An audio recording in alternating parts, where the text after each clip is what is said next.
You mentioned two things that really stand out to me. One of which was, or at least something that I thought about while you were talking, was necessity is the mother of all invention, right? I feel like our generation has been sort of cornered into a bit of a, a position whereby we saw what was possible in 30 or 40 years time ago, or years ago, should I say, in your generation's time. And we've felt like we want to live that kind of lifestyle. We want to be able to afford a home pretty easily. And so out of that necessity, we've been forced to, become entrepreneurs or do certain things, because we have to almost inculcate that self-belief that I want to achieve more than what I'm being handed over, what my current situation, or whatever's being handed to me by the government for previous generations and all those types of things. So, there is that sort of back against the wall kind of mentality. And it's like, I got to go for broke because I really got not much to lose, right? I'm only going to get a house when I'm 35 anyway. So if I get it even at 29 or 32, I'm 3 or 4 years ahead of the curve,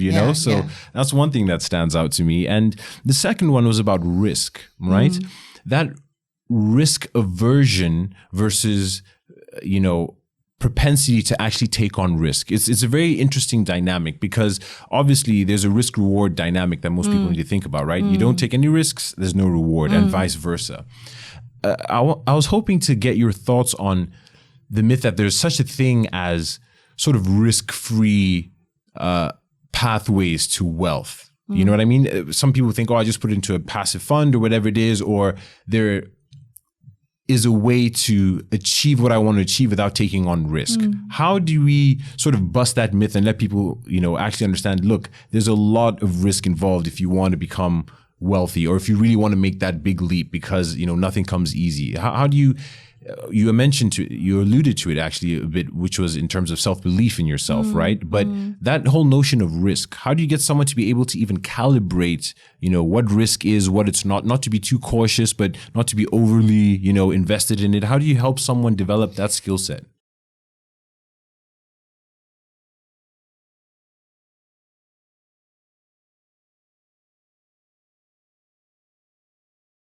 Risk management and risk analysis, I think one of the most powerful questions, which is an educational thing, is how to do something. Like you said that, I can't afford that, but how do I get it? How? So your mind, it starts thinking about, how? First I do this, and then I do this and this, and then I do that.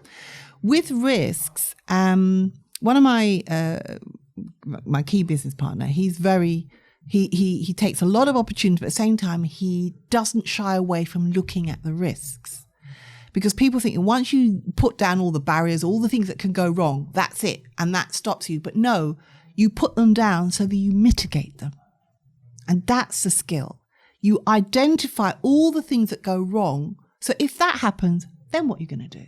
Or if that happens, then what are you going to do? And the fact that you've thought ahead, so you're not just going, yes, I've designed this product, I'm going to sell 1 million, and I'm going to be, it's going to make me 1 million, I'm going to sell 1 million, and it's going to be £1 each, and 1 million, and that's it.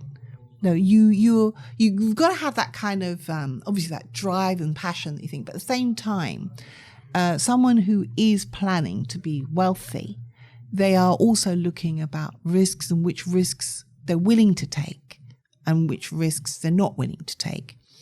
Apparently, the first 1 million is the hardest. After that, it becomes easier. I've heard the same thing too. I haven't gotten to that stage yet, but hopefully I'll find out for myself.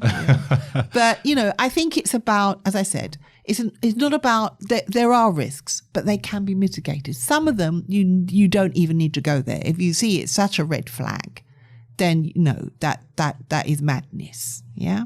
We don't want to all jump off the cliff together. No. Yeah. Yeah. So, but there's other ones you can look at that and you can say, well, okay, that could happen, but then what? So it's like when you're starting up a business, you might say, we're going to make all this. Okay, but let's have a plan. What's our break even? So for instance, that's a form of a risk, isn't it? Actually working out what is the break even for that. I want to do, I've got T-shirts at $10 each. It's going to cost me this, my printing press, that, and the other. So how many do I need? So if it's going to cost break even 10,000, the point is, do you have 10,000 to lose? Or would you be willing, you and whoever your business partner, to take on that debt, and that will be okay? If that's okay, then go for it. But don't just, and then suddenly, oh my God, you know, there's all this and we didn't know, and then your sleepless nights. No, you look at it from the beginning, and that means you're planning for success and also planning to mitigate failure.